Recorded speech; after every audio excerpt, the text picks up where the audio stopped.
Hello everyone, welcome back to our channel. My name is Pratibha और आपका इस YouTube channel पे स्वागत है। अगर हम बात करें अभी तक, जैसे हम प्रीवियस ईयर क्वेश्चन पेपर लगाते आए हैं, तो हमने फर्स्ट के क्वेश्चन लगाए हैं। जैसे आप जानते हैं सीटेट में दो पेपर होते हैं, paper first and paper second. तो यहाँ अगर हम बात करें, अभी तक हमने पेपर फर्स्ट किया, अब हम कोशिश कर रहे हैं पेपर सेकेंड करने की, क्योंकि जितना फर्स्ट आप के लिए जरूरी है उतना सेकेंड भी जरूरी है।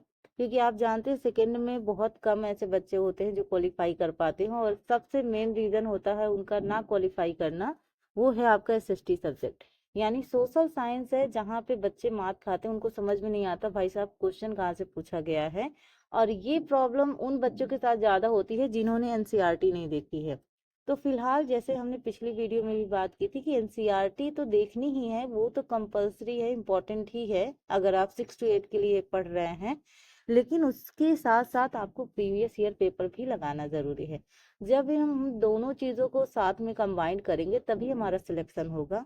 इसलिए अभी तक हमने सीडीपी की क्लास की और प्रीवियस ईयर पेपर देखा, जो आपका था 28 दिसंबर 2022 का। आज हम एसएसटी के क्वेश्चन करने वाले हैं। तो आप जानते हैं एसएसटी में 60 नंबर का आपका आता है, और 60 नंबर बहुत वेटेज रखता है। आप समझ सकते हो कि जैसे हम सीडीपी है, सीडीपी को क्यों स्ट्रांग करते हैं, पेडागोजी को कितना पढ़ते हैं, क्योंकि हमें पता है कि यहाँ से हम ज्यादा नंबर अर्जित कर सकते हैं। अब जब आपको पता है कि आपको जूनियर वाला क्वालिफाई करना है और एसएसटी 60 नंबर की है, तो इस पे अगर ज्यादा फोकस करें तो अदर जो चीज है वो तो आप जानते हो, सीडीपी तो आपका फर्स्ट में भी आता है, तो आपका वहां से कवर हो जाता है, हिंदी वगैरह वो भी कवर हो जाता है। इम्पोर्टेंट आपके एसएसटी होता है, तो यहाँ पे थोड़ा सा मेहनत कर लो। और बिल्कुल ये हल्के में मत लेना इस बार सीटेट का एग्जाम, क्योंकि हल्के में लेने वाली बात ही नहीं है। आप जानते हो अभी दिल्ली हाई कोर्ट का फैसला आया, जहाँ मैंने पिछली वीडियो में बताया कि वहां पे अब सीटेट वाली कंपलसरी हो गया। कि भाई पहले तो ये था कि भाई गवर्नमेंट में नहीं लगेगा, तो प्राइवेट संस्थाएं इतनी हैं अगर हम कहें टीचिंग करने के लिए, कि वहां हमें अच्छा खासा पैसा मिल जाएगा, हम आराम से जॉब कर पाएंगे। लेकिन अब तो आपके लिए वो भी प्रॉब्लम हो गई, क्योंकि अब तो अपना प्राइवेट में ना गवर्नमेंट में कहीं पे भी बिना सीटेट के क्वालि मतलब पढ़ा नहीं सकते हो। तो मतलब आपके लिए कंपलसरी हो गया, तो अब आपको मेहनत करनी ही करनी है। कोई ऑप्शन ही नहीं गवर्नमेंट ने आप लोगों के लिए छोड़ा। तो यहाँ पे सबसे अच्छा तरीका यही है कि सीटेट क्वालिफाई कर लो, ताकि कहीं पे भी आपको दिक्कत ना हो। मेरा मानना तो यही है कि देखो ये जो चीजें हैं आगे जाके हमें भी पता था कि जैसे हम लोग भी पहले पढ़ाते थे, तो इसमें ये था कि आगे जाके हमें भी लगा कि शायद ऐसा हो, रूल्स कर दें कि भाई सीटेट क्वालिफाई करके आप भाई टीचिंग लाइन में जा रहे हो, तो एक आपको क्वालिफाई पेपर देना पड़ता है कि भाई आप बच्चों को पढ़ा रहे हो, तो आपके पास वो कैपेबिलिटी है कि नहीं कि आप बच्चों को पढ़ा सको। तो इसके लिए आजकल सिर्फ आपकी नॉलेज नहीं, आपकी डिग्री भी देखी जाती है, तो वो भी आपके पास होना जरूरी है। इसलिए आपको सीटेट क्वालिफाई करना जरूरी है। आई होप आपको मेरी बात समझ में आई होगी। और वैसे भी आप जानते हो 60 नंबर का ये है, 90 नंबर आपको पास होने के लिए चाहिए। मुझे पता है भाई 60 में 60 कोई नहीं ला पाएगा। ज्यादा से ज्यादा मान लो 45-50 भी अगर आप लेके आए, है ना, 45 अगर 50 भी आप लेके आए, तो भी आपका काफी हेल्प हो जाएगा। उधर से आपका सीडीपी हिंदी वगैरह हो जाएगा, तो इधर से ये क्या होगा कि आपको 90 नंबर, या अगर हम बात करें अदर वालों के लिए 82 नंबर, तो ये ज्यादा गेन करने में आपको प्रॉब्लम नहीं होगी। आई होप आपको मेरी बात समझ में आ रही होगी। अगर आपके पास कोई क्वेश्चन है, आपको कुछ डाउट है मैम ये मेरे पास क्वेश्चन है, तो आप कमेंट में पूछ सकते हैं, मैं आपको उसका जवाब जरूर दूंगी। तो फिलहाल चलिए बात करते हैं आज की क्लास की। इससे पहले एक इन्फॉर्मेशन और आप लोग के लिए है कि जैसे हम लोग करंट अफेयर्स के 10 इंपॉर्टेंट क्वेश्चन पर डे करते थे 8 PM पे, तो अब ये था कि हम लोगों ने थोड़ा इस पे चेंजेस किया है, और हम टेलीग्राम पे क्विज के माध्यम से वही 10 इंपॉर्टेंट क्वेश्चन कर रहे हैं। तो डिस्क्रिप्शन में मैं उसका टेलीग्राम लिंक दे दूंगी, आप उसको ज्वाइन करके डेली शाम 5 बजे करंट अफेयर्स का लाभ उठा सकते हैं। काफी बहुत अच्छे अच्छे क्वेश्चन है, चाहे वो आरओ या आरओ री एग्जाम की तैयारी कर रहे हो, या पीसीएस या आईएएस, सभी एग्जामों के लिए ये आपकी जो क्विजेस हैं ये इंपॉर्टेंट होंगी। उस लेवल का मैं बना रही हूँ ताकि आपको उस एग्जाम में, यानी प्रीलिम्स अगर आप देंगे तो प्रीलिम्स के लिए आपको बहुत हेल्प करेगी। और अगर हम बात करें यहाँ पे, मैं इसलिए आपको टेलीग्राम का बता रही हूँ क्योंकि अब हम लोग सीटेट का भी शुरू करने वाले हैं। सीटेट केबीएस आप जानते हैं, केबीएस का भी फॉर्म बहुत जल्दी आने वाला है, और उसके लिए भी हमें थोड़ा सा तैयारी पहले से ही करनी पड़ेगी, कि फॉर्म आए उसके बाद हम प्रिपरेशन करें तो वो सही नहीं होगा हमारे लिए। तो यहाँ पे अगर हम बात करें, थोड़ा सा इतना ध्यान देना कि वहां पे भी हम लोग शुरू करेंगे, उसकी टाइमिंग मैं मेंशन कर दूंगी, अपने डिस्क्रिप्शन में दे दूंगी, आप वहां पे जाके उसकी टाइमिंग देख सकते हैं। तो C-TET में भी हम लोग प्रैक्टिस करेंगे, PYQ पेस्ट क्वेश्चन सॉल्व करेंगे, लेकिन किसके माध्यम से, टेलीग्राम पे। तो एक क्विज के माध्यम से ये सारी चीजें होंगी। तो जरूर टेलीग्राम चैनल ज्वाइन कर लीजिएगा, नाम है अनब्रेकेबल प्रतिभा क्विज। जैसे मेरे चैनल का नाम है अनब्रेकेबल प्रतिभा, मेरे नाम पे है, प्रतिभा मेरा नाम है, तो आगे क्विज लगा है, उस हिसाब से आप ज्वाइन कर लीजिए, आपको जरूर बेनिफिट्स मिलेंगे, ये पक्का है, क्योंकि मेहनत भी उसी हिसाब से होगी। तो चलिए स्टार्ट करते हैं आज की क्लास। पहला क्वेश्चन है आप लोग के लिए, मध्यकाल में दिल्ली के शासकों के संदर्भ में निम्नलिखित का मिलान कीजिए और उपयुक्त विकल्प का चुनाव कीजिए। यहाँ सूची 2 दे रखी है, और फर्स्ट सूची में नाम है और सेकेंड में आपके सन दिए हैं।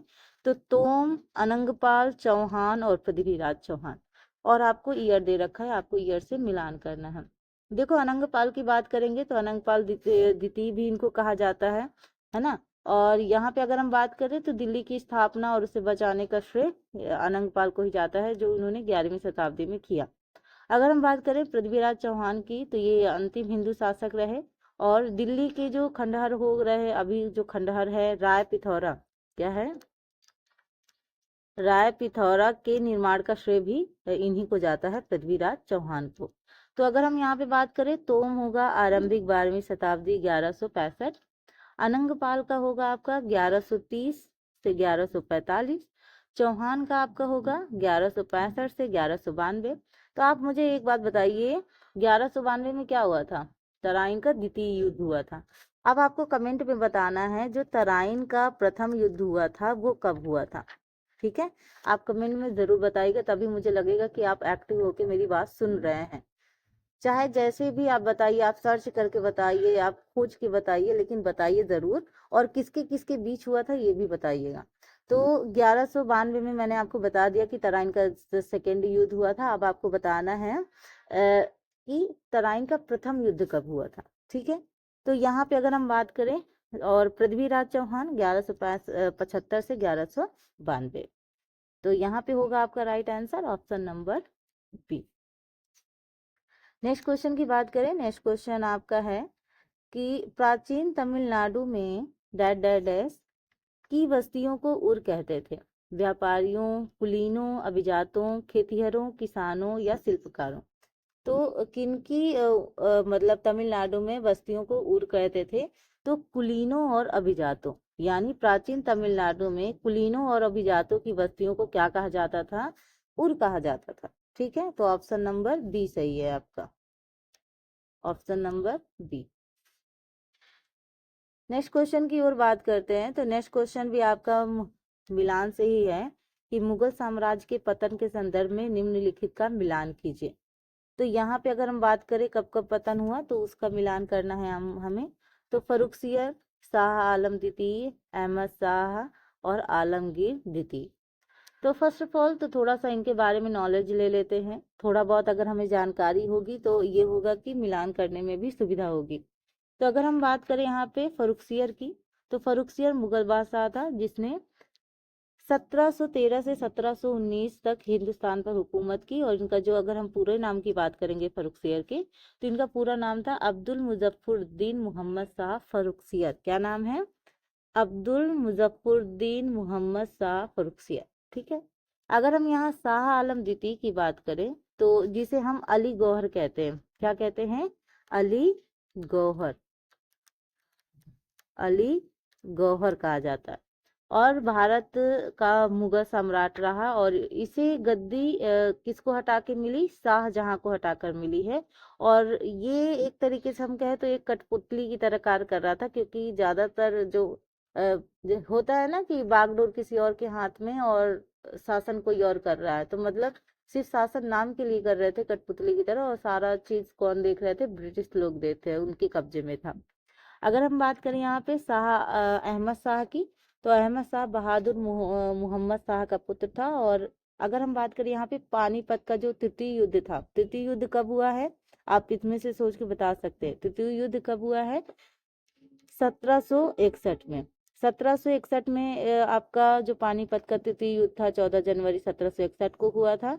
और यहाँ पे अगर हम बात करें तृतीय युद्ध में मराठा सेनापति सदाशिव भाऊ ने अहमद शाह अब्दाली को हराया था। और अगर हम बात करिए जो पानीपत का मैदान है ये अब हरियाणा में है। आलमगीर द्वितीय की अगर हम बात करें तो इसका असली नाम क्या है, मिर्जा अजीज उल दीन मोहम्मद था और ये जहांदार शाह के पुत्र थे। तो थोड़ा बहुत इंफॉर्मेशन मैंने दे दी, शायद आपको हेल्प करे। अगर हम बात करें यहाँ मिलान की तो फर्रुखसियर को हम लोग मिलाएंगे 1713 से 1719। शाह आलम द्वितीय को हम मिलाएंगे 1759 से 1860। अहमद शाह को 1748 से 1754 और आलमगीर द्वितीय को 1754 से 1759 में। ठीक है, तो इस हिसाब से जो आपका क्वेश्चन नंबर सेकंड है उसका जो है, सॉरी क्वेश्चन नंबर आपका थर्ड है, सेकंड नहीं है थर्ड है, इसका ऑप्शन होगा ऑप्शन नंबर सी। ठीक है, नेक्स्ट क्वेश्चन की बात करें, क्वेश्चन नंबर 4 क्या है, उत्तराधिकार की सहदा याद प्रथा का अर्थ क्या होता है। तो आपको बताना है कि सहदा याद क्या है, सहदा याद प्रथा क्या है, इसमें क्या होता है।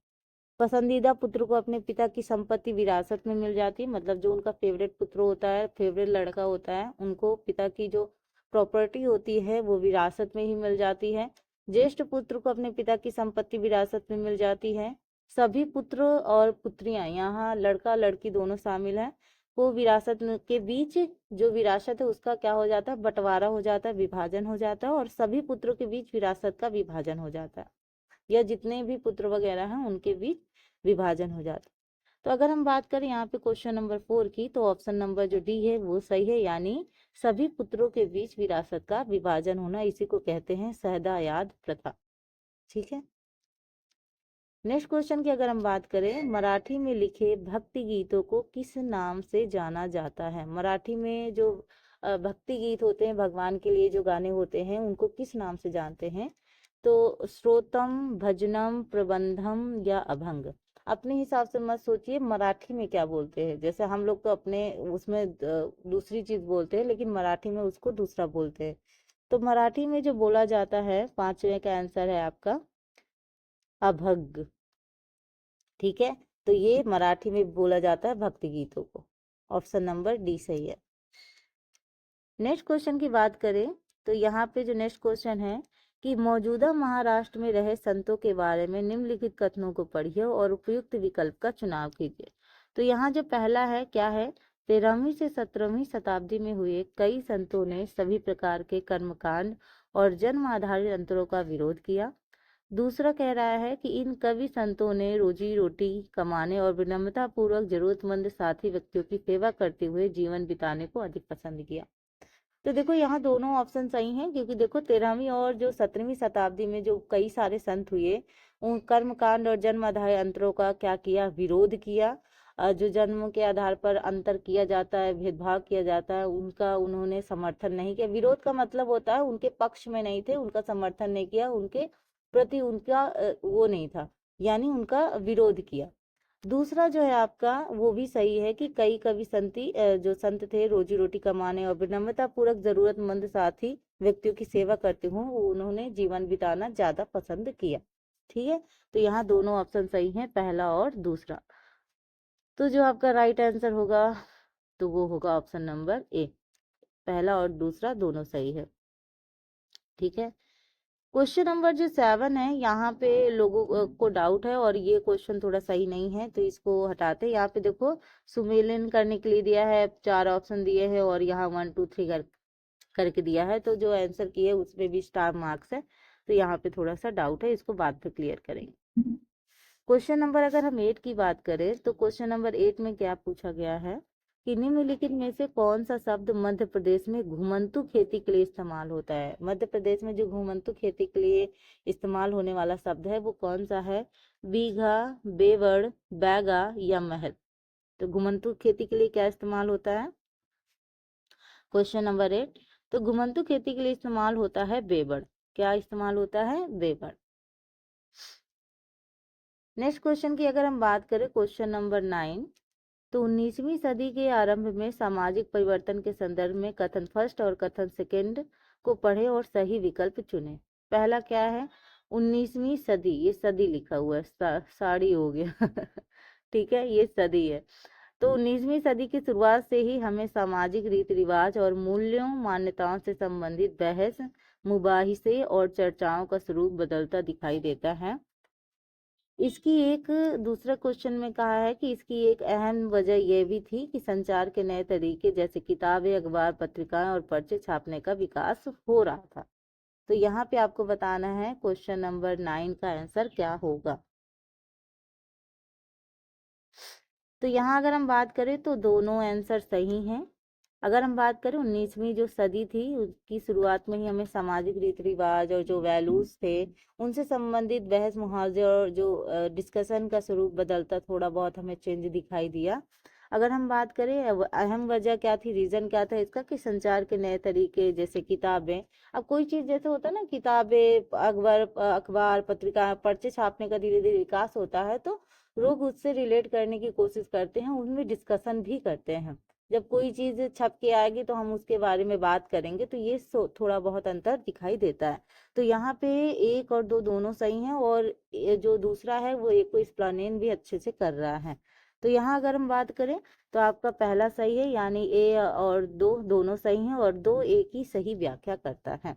ठीक है, नेक्स्ट क्वेश्चन की ओर मूव ऑन करते हैं। नेक्स्ट क्वेश्चन है कथन और एवं जो कारण है। पहले तो ये था कि कथन कारण वाले सेकेंड पेपर में देखने को मिलते थे, लेकिन अब फर्स्ट पेपर में भी आपको ज्यादातर देखने को मिल रहे हैं। अब वो भी ट्रेंड शुरू हो गया है। तो ये जो कथन कारण वाले क्वेश्चन थे ये आईएएस लेवल के क्वेश्चन थे। जब हम कहते थे कि आईएएस लेवल में कथन कारण जो होते हैं क्वेश्चन वो डिफिकल्ट होते हैं, क्योंकि उसमें आपकी पूरी नॉलेज चेक हो जाती है ना, आप अच्छे से समझ रहे हैं। क्योंकि यहाँ पे है कि भाई एक और दो सही है वो तो इंसान रिलेट कर लेता है, लेकिन उसका सही स्पष्टीकरण है कि नहीं है, यहाँ पे लोगों को प्रॉब्लम होती है और यही डिफिकल्टीज लेवल है।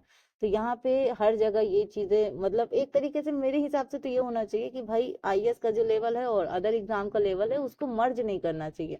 लेकिन अब धीरे धीरे देख रहे हैं ज्यादातर एग्जामों में जो लेवल है वो काफी हार्ड होता जा रहा है। इससे अच्छा है कि आईएएस की तैयारी कर लो, जल्दी निकल जाएगा, राइट। फिलहाल जोक्स अपार्ट में ऐसी बात कर रही हूँ।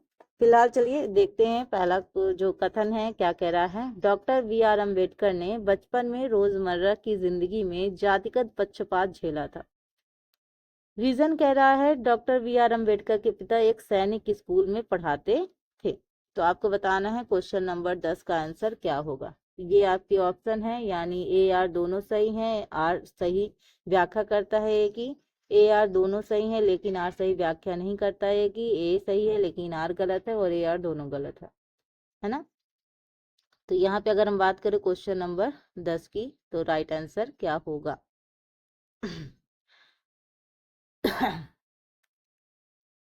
तो यहाँ पे अगर हम बात करें क्वेश्चन नंबर 10 का जो राइट आंसर है ए आर दोनों सही है लेकिन आर सही व्याख्या नहीं है ए की। तो अगर हम बात करें यहाँ आंसर तो दोनों सही है, यानी ए भी सही है और आर भी सही है। यानी डॉक्टर बी आर अम्बेडकर, जिसको हम कहते हैं संविधान निर्माण में उनकी महत्वपूर्ण भूमिका थी, प्रस्तावना में उन्होंने महत्वपूर्ण कर्तव्य निभाया और उन्होंने जो अनुच्छेद 32 था उसको संविधान की आत्मा भी कहा, ये भी आपको पता होगा। तो ये थोड़ा सा वैसे पिछड़ी थोड़ा उन पे ऐसा व्यवहार किया जाता था, जैसे पहले होता था कि छुआ लोग पानी तक नहीं पीते थे।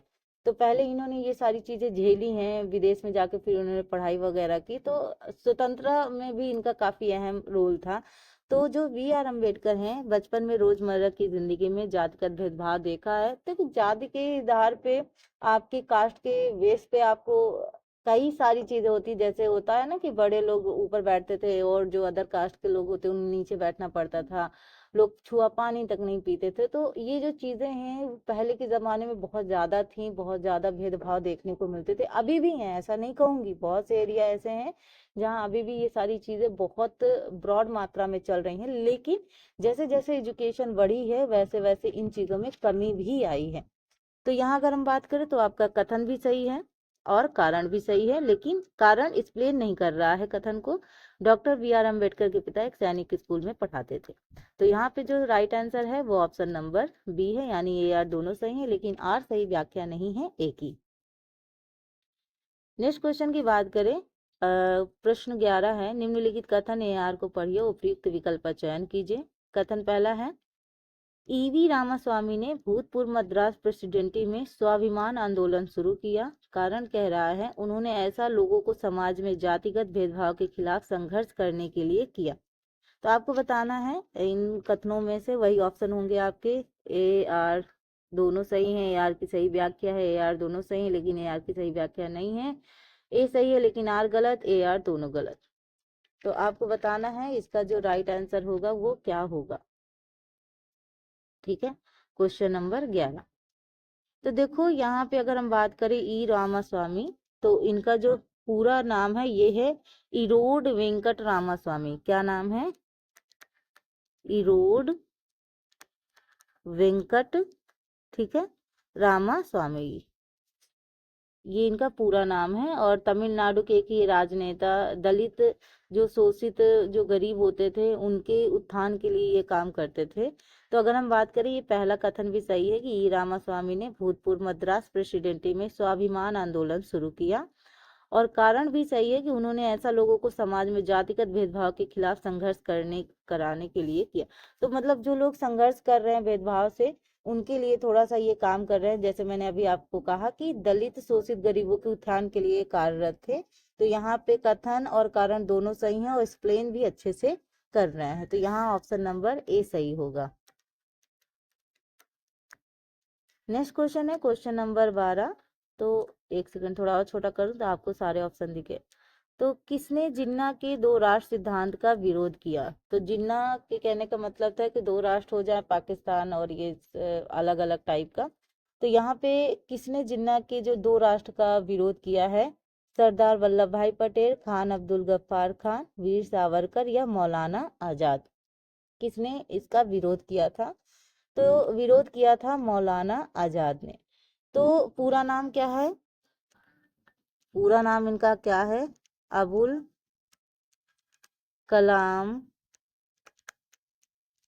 मुहिनुद्दीन अहमद, ठीक है। तो यहाँ अगर हम बात करें तो ये जो मौलाना आजाद हैं, ये देश के पहले शिक्षा मंत्री हैं, ये भी याद रखिएगा। पहले शिक्षा मंत्री रहे थे ये, जो आपके मौलाना आजाद। एक्चुअली ये जो मेरा पेन है ना, ये ठीक से चलता नहीं, तो इसलिए मैं बहुत जल्दी लिखती नहीं हूँ। क्योंकि है वैसे वाला ही मैंने ऑनलाइन जो मंगाया था, लेकिन वो वर्क अच्छे से नहीं कर रहा है, जिसकी वजह से मैं बहुत कम मतलब बोर्ड में लिखती हूँ तो ये ठीक से होता नहीं है। तो यहाँ अगर हम बात करें तो देश के पहले शिक्षा मंत्री। और अगर हम बात करें यहाँ पे एक और इम्पोर्टेंट है कि 1923 में, ठीक है, कांग्रेस 1930 में कांग्रेस के सबसे कम उम्र के अध्यक्ष रहे। मतलब ये जो अगर हम बात करें, ये क्वेश्चन पूछा जाता है कि कांग्रेस के सबसे कम उम्र के जो अध्यक्ष हैं वो कौन थे? तो वो थे मौलाना आजाद, 1930 में चुने गए। ठीक है, ये भी क्वेश्चन याद रखिएगा। जो आपका राइट आंसर है ऑप्शन नंबर डी सही है। नेक्स्ट क्वेश्चन की बात करें, क्वेश्चन नंबर 13। तो 1857 का विद्रोह कौन नहीं जानता? इस विद्रोह के माध्यम से आज हमें आजादी मिली है। 1857 के विद्रोह के बारे में निम्नलिखित कथनों पर विचार कीजिए। मई 1857 में भारी विद्रोह का आरंभ हुआ। दूसरा है, यह उपनिवेशवाद के विरुद्ध सबसे बड़ा प्रतिरोधी पैसिव का आंदोलन था। और तीसरा कह रहे हैं, इसमें सिपाहियों और जनसाधारण ने बड़ी संख्या में भाग लिया। तो अब आपको बताना है इन तीनों क्वेश्चनों में कौन कौन से क्वेश्चन सही हैं, कौन से ऑप्शन सही हैं। Question number 13।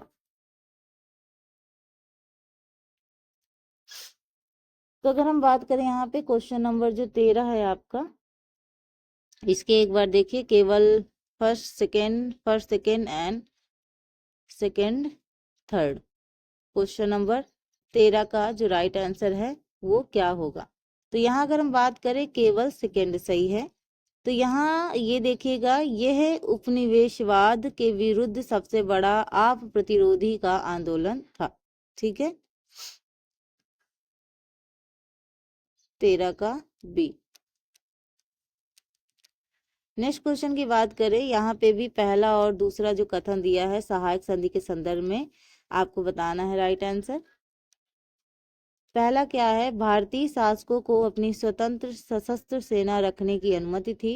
दूसरा है भारतीय शासकों को ईस्ट इंडिया कंपनी को भुगतान करना पड़ता था। तो सहायक संधि के बारे में आपको बताना है। क्वेश्चन नंबर 14 का राइट आंसर क्या होगा।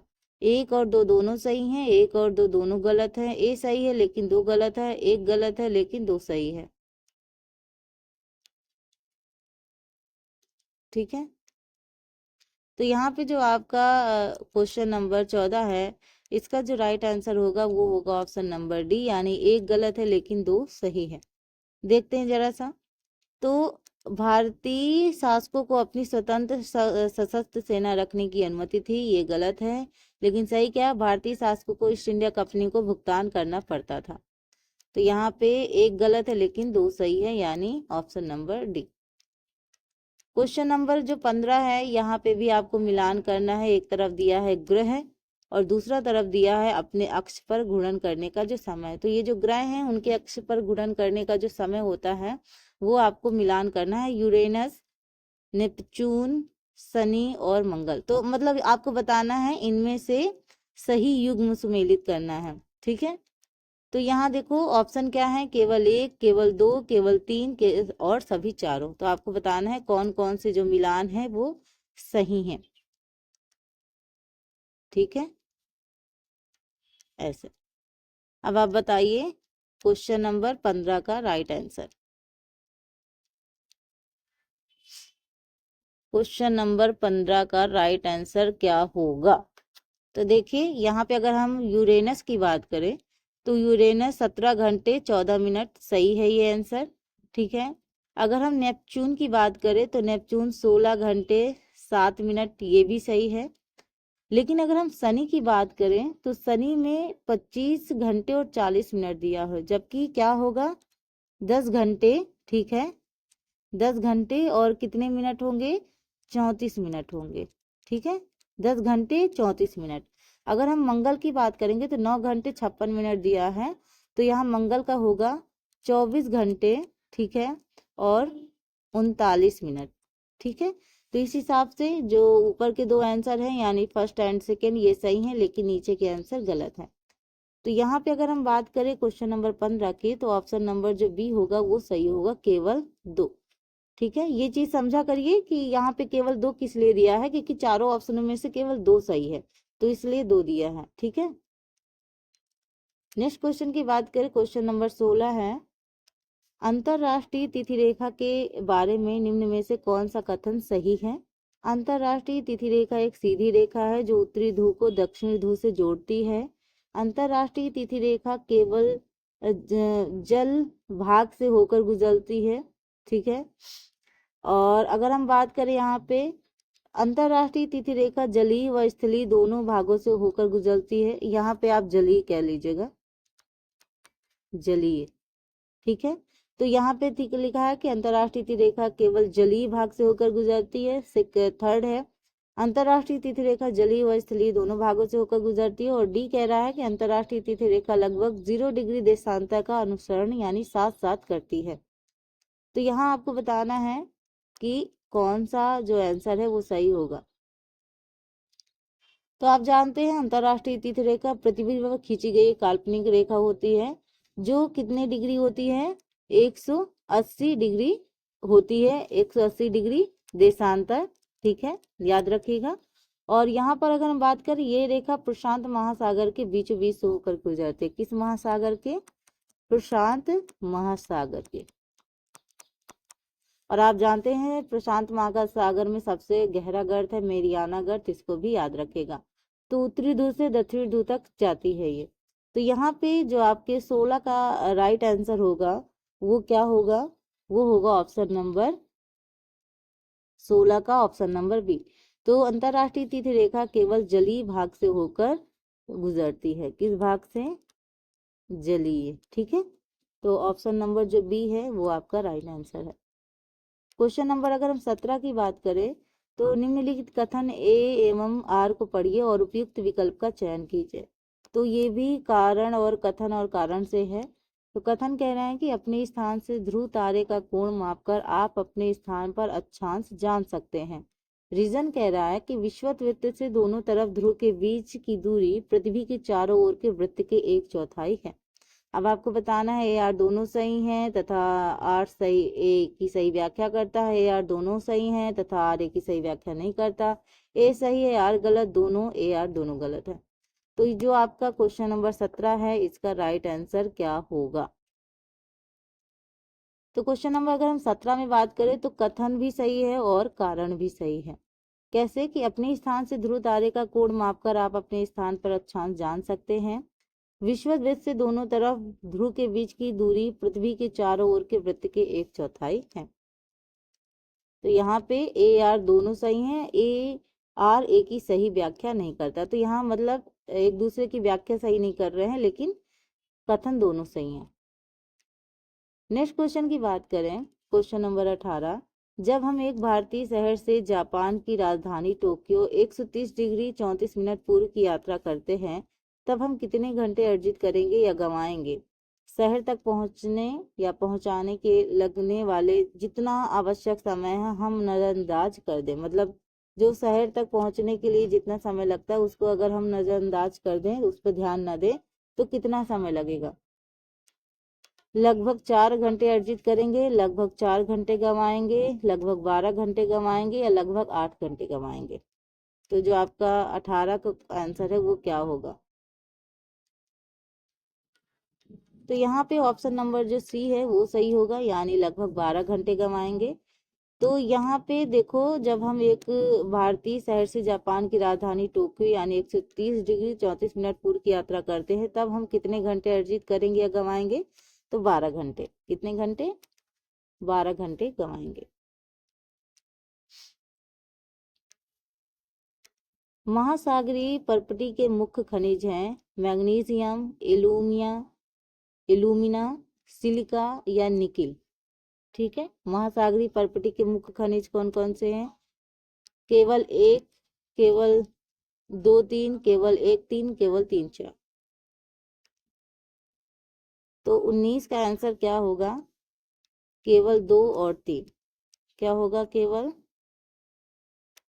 आपका बी 2 और 3, यानी एल्यूमिना और सिलिका। ये एक और क्या कर लीजिए, सॉरी 2 3 कर लीजिए, 2 3 मैंने बी सी लिख दिया है ना, तो आप 2 3 कर लीजिए, एल्यूमिना और सिलिका।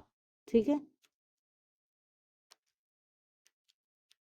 लास्ट क्वेश्चन है, क्योंकि ये था कि 60 क्वेश्चन थोड़ा सा वीडियो बड़ी हो जाती है, इसलिए मैंने 20 ही क्वेश्चन रखे हैं। नेक्स्ट वीडियो में हम करेंगे। तो यहाँ पे थोड़ा सा मैंने पार्ट वाइज इसलिए कर दिया क्योंकि बहुत लंबी वीडियो हो जाएगी, आप भी बोर हो सकते हो। तो थोड़ा सा ये होगा ना, एक साथ बहुत ज्यादा चीजें पढ़ लो फिर फ्रस्ट्रेशन होने लगती है, तो इसलिए थोड़ा सा आराम आराम से पढ़ेंगे ना। खाना भी जैसे आराम आराम से खाए ना तो फिर पचा रहता है ना, वैसे ही पढ़ाई भी है, थोड़ा आराम आराम से करेंगे तो धीरे धीरे सारी चीजें सॉल्व हो जाएंगी। एक व्यक्ति ने किसी क्षेत्र का एक व्यक्ति ने किसी क्षेत्र का, एक सेकंड यहाँ पे थोड़ा मिस्टेक है, और वहां उसने बाज एश बीज के पेड़ और तथा फैजेट मोनाल पक्षी मिले। मतलब भ्रमण किया एक क्षेत्र का, तो यहाँ पे वहां उसे बाजेश बीज के पेड़ फैजेट मोनाल पक्षी मिले, तो उसने निम्न में से किस वनस्पति क्षेत्र का किया? है ना, अगर मतलब एक सेकेंड अगर वो गया किसी क्षेत्र में गया तो उसने ये सारी चीजें देखी, तो उन्होंने कौन से क्षेत्र में किया ये सारी चीजें? उष्णकटिबंधीय सदाबहार वन, शीतोष्ण पर्णपाती वन, शंकुधारी वन और भूमध्य सागरीय वन। तो यहाँ पे जो 20 का आंसर होगा वो ऑप्शन होगा आपका बी। तो यहाँ पे थोड़ा सा मुझे लग रहा है टाइपिंग का एरर हो गया, जहाँ के बीच के वर्ड थोड़ा सा गायब हो गया है, तो इसको मैं करेक्ट कर दूंगी। और इस क्वेश्चन को हो सकता है मैं अपने उस पे डिस्क्रिप्शन में भी दे दूंगी, ताकि ये जो क्वेश्चन है ये आपको क्लियर हो जाए। ठीक है, तो जो ऑप्शन नंबर बी है ये राइट आंसर है। तो ये रही इम्पोर्टेंट क्लास। आई होप आपको ये क्लास पसंद आई होगी। मैं धीरे धीरे कोशिश कर रही हूँ थोड़ा सा, अब मैं बार बार वही चीज बोलूंगी तो आप भी बोर हो जाओगे कि मैम अकेले कर रही हैं, लेकिन अकेले हर कोई करता है। लेकिन अब मैं कोशिश कर रही हूँ कि धीरे धीरे और बेहतर आप लोग के लिए करूँ। तो अब आप ये चीज देखिएगा कि जैसे कि हमने कहा कि अभी मार्च चल रहा है, कभी भी आपको इसका फॉर्म देखने को मिल सकता है सीटेट का, तो काफी कम टाइम है। और केवीएस के भी फॉर्म बहुत जल्दी आपको देखने को मिलेंगे। तो यहाँ पे केवीएस और जो सीटेट है इसके लिए साथ में प्रिपरेशन कर सकते हो, क्योंकि वो वही चीज आता है, लेवल केवीएस का थोड़ा सा हाई होता है। तो अगर आप चाहते हैं कि प्रीवियस ईयर पेपर कराया जाए, मैं केवीएस के भी प्रीवियस ईयर पेपर कराऊंगी। तो उसके लिए भी निश्चिंत रहिएगा कि केवीएस की तैयारी कहाँ से करें। यहाँ आपको केवीएस टेट वगैरह DSSS भी सारी चीज़ों की तैयारी मिलेगी। तो इस चैनल से जुड़े रहिएगा। और अगर आपको वीडियो पसंद आए तो लाइक कीजिए, सब्सक्राइब कीजिए और ज़्यादा से ज़्यादा लोगों को शेयर कीजिएगा। और कमेंट में अपने फीडबैक, अगर कोई क्वेश्चन है उसको ज़रूर पूछ लीजिएगा, मैं उसका जवाब ज़रूर दूंगी। तो चलिए मिलते हैं अपने नेक्स्ट क्लास में, तब तक अपना ख्याल रखिए, अपने माता पिता का ख्याल रखिए। Thank you so much. Bye bye.